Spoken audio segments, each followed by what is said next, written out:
It's your man Charles Madden down here at the I-20 East podcast, down here at the shop where the shit does not stop.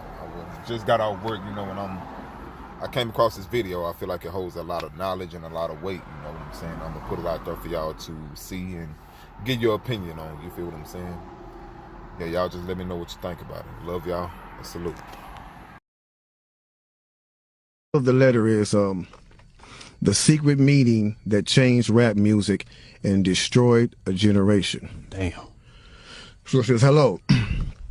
After more than 20 years, I finally decided to tell the world what I witnessed in 1991, which I believe was one of the biggest turning points in popular music and ultimately American society. I have struggled for a long time weighing the pros and cons of making my story public, as I was reluctant to implicate the individuals who were present that day. So I've simply decided to leave out the names and all the details that may risk my personal well-being and that of those who were, like me, dragged into something they weren't ready for. Damn. Hold on, let me So we gonna tell the story. We gonna tell the story.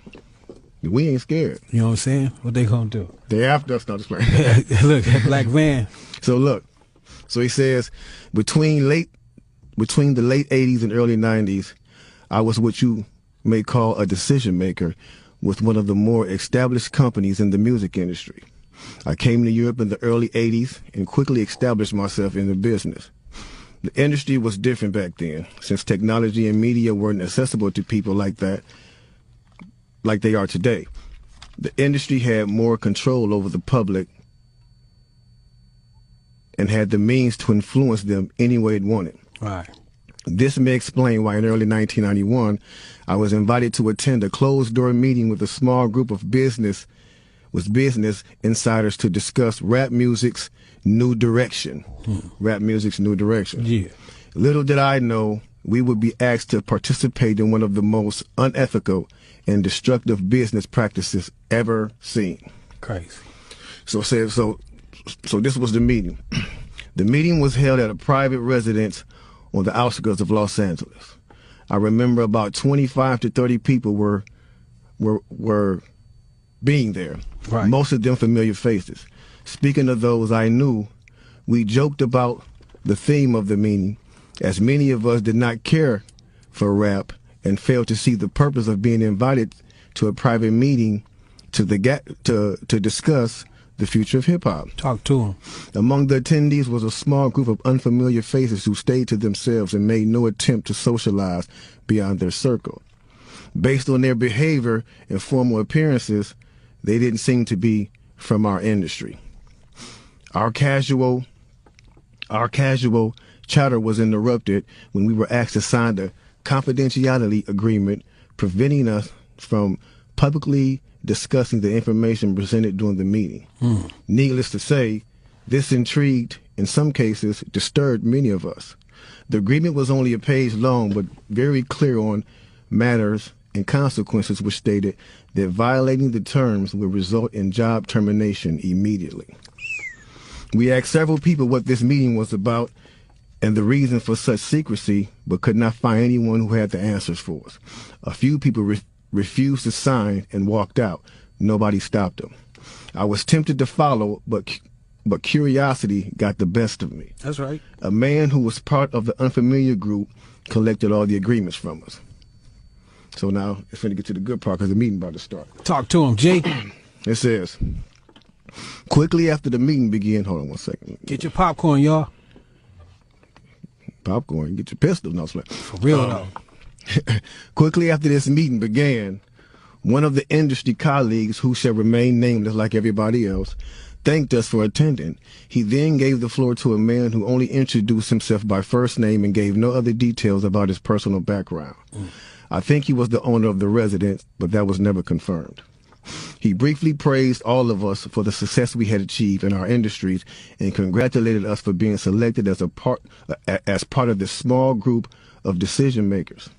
At this point, I began to feel slightly uncomfortable in the strangeness of this gathering.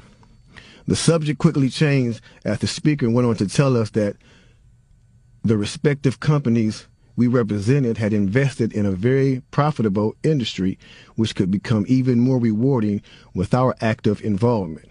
Damn. He explained that the companies we worked for had invested millions into the building of privately owned prisons, and that our positions of influence in the music industry would actually impact the profitability of these investments. Then he says, I remember many of us in the group immediately looking at each other in awe and confusion. At the same time, I didn't know what a private prison was, but I wasn't the only one. Sure enough, someone asked what these prisons were and what any of this had to do with music. We were told that these prisons were built by privately owned companies who received funding from the government based on the number of inmates. Mm-hmm. The more inmates, the more the government would pay these prisons. Mm-hmm. It was also made clear to us that since these prisons are privately owned, as they become publicly traded, we'd be able to buy shares. Most of us were taken back by this. Again, a couple of people asked what this had to do with us. At this point, my industry colleague who had first opened the meeting took the floor again and answered our questions. He told us that since our employees had become silent investors in this prison business, it was now in their interest to make sure that these prisons remain filled. Our job would be to help make this happen by making music which promote criminal behavior, rap being the music of choice. He assured us that this would be a great situation for us because rap music was becoming an increasingly profitable market for our companies, and as employees, we also be able to buy stocks in these prisons. Immediately, silence came over the room. You could have heard a pin drop. I remember looking around to make sure I wasn't dreaming and saw half of the people with dropped jaws. My daze was interrupted when someone shouted, "Is this a fucking joke?"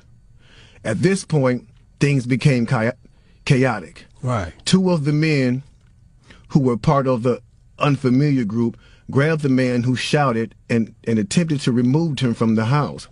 A few of us, myself included, tried to intervene.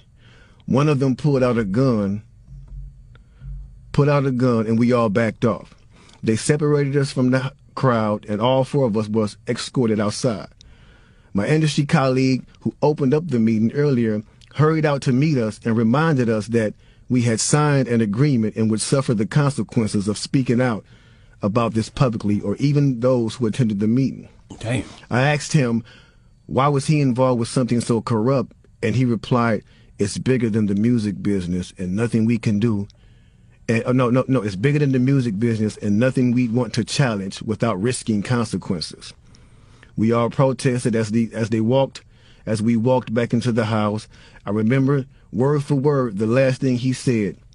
It's out of my hands now. Just remember you signed an agreement. He then closed the door behind him. The men rushed us to our car and actually waited until we drove off the property. Damn. So this meeting, bro. Now that's a lot for a meeting right there. Oh yeah, definitely. You know, and this person later on, he said, you know, this person actually ended up leaving the music industry after this happened. A few years after this, he ended up leaving the music industry. Okay. And he said he just, like, you know, over the years he just felt guilty because he said as he sat back and he watched these plans come to a reality Over 2 decades. he sat back and was like, wow, they really pulled it off. Yeah.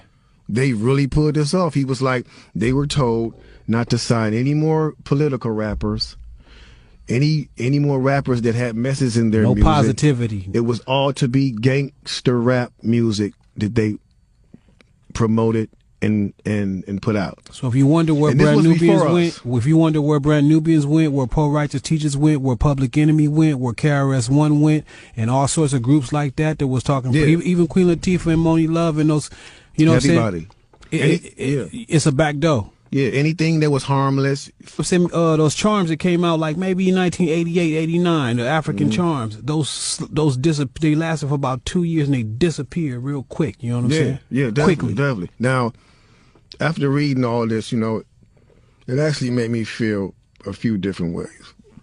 The first emotion I felt was shocked, because I was definitely taken back by this, just knowing the level of evil that's involved by even thinking of a plan like this. You know what I'm saying? I felt was anger because it's not enough for them to exploit our culture and make all the money off of it. Because let's keep it real, the industry has never been favorable towards the artists. Never. But they're going to go beyond the artists to get the artist to influence and lure in the consumer, which they knew at the time were mainly minorities. Yep. In other words, keep promoting gangster rap so that the youngsters will be influenced by them, which in turn will incite them to want to act like them, and it's a very good chance they'll end up in their prison. Yeah. So they're getting paid twice. They're getting paid from the artists they signing, and then they're getting paid from the people that these artists influence that goes to prison trying to be like these artists. Yeah. So they making a killing. A killing. They're using the music business to promote their private prison business. My man is right there talking that right. 1988, a man named Tom Beasley, man. That's the co-founder of the corrections for Corporation of America. That's the CCA. You know what I'm saying? Excuse my French. I'm reading this thing right there real quick. It's the CCA. So in 1988, he founded that, and this is in straight concert with the same thing. So it's like the music business. You do what you do on your side. And over here with the correction facilities, we're going to do on this side and now in 1970, there was 500 prisons. You know what I'm saying? Only 500 prisons in the United States. To this day, there's 1,700 prisons right now. That means a lot of money off of these things per inmate. You know what I'm saying? So getting with the same thing of the music, it all went hand in hand, and we just partying at the same time. So us as the artists is the tool they use. Yeah. The music is the bait. Yep. And the young consumers are the prey. It's a cold game. Cold game, bro. Cold game. Then I feel sad. Sad because everything we seem to try to create, we always seem to give it away. We're always being tricked and deceived into believing that they have our best interests at hand when clearly they never have and they never will.